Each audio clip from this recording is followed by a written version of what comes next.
Yo, what is up sa inyo mga bossing?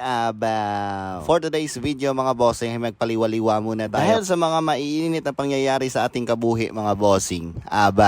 And speaking of mainit mga bossing, talagang mainit na talaga ang panahon. At buti na lang merong Bruce Bamboo Resort dito sa aming lugar mga bossing, na kayang palamigin ang iyong buong katawan mga bossing kahit nangiinit ka na sa mga ugali ng mga taong nakapalibot sa iyo. At dahil nga sunod-sunod ang piyesta mga bossing ay nasawa na nga kami sa puro na lang karne. At eto nga't ang dala namin ay puro naman isda mga bossing para ihawi. May mga karne pa namang natira sa ref mga bossing, lalong-lalo na ang ulo ng lechon mga bossing. Pero kapag ganito nga tapos na yung piyesta mga bossing ay time out muna sa puro karne. Kaya ang lahat ng binili naming mga seafoods mga bossing, eto nga't inihaw na namin. At syempre habang nag-iihaw mga bossing ay naglagok muna tayo dyan ng Pilsen mga bossing. Pas na rin muna sa Red Horse mga boss. At dito sa munting kusina ng Bruce Bamboo Resort mga bossing, dito nga't pinaluto kami ng aming tahong para kahit papaano mga bossing ay meron kaming hihigupin na sabaw.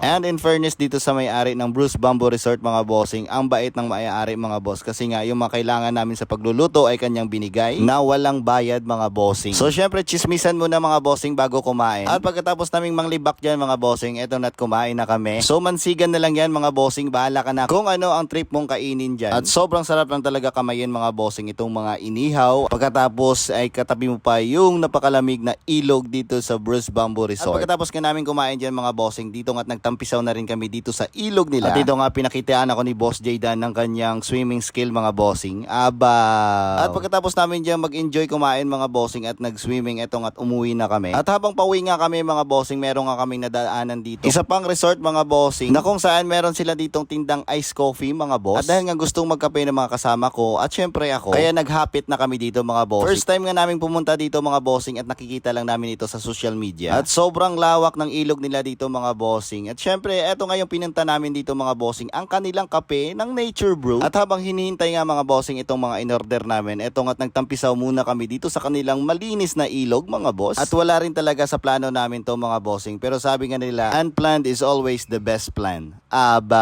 Leche plan. At sobrang nag-enjoy nga kami dito mga bossing sa Nature Brew. At syempre, for sure, babalik kami dito mga boss. Kasi nga mga bossing, if you love nature and if you love coffee, Nature Brew is the answer mga boss. And that's it for now mga bossing. Thanks for watching. This is Boss D.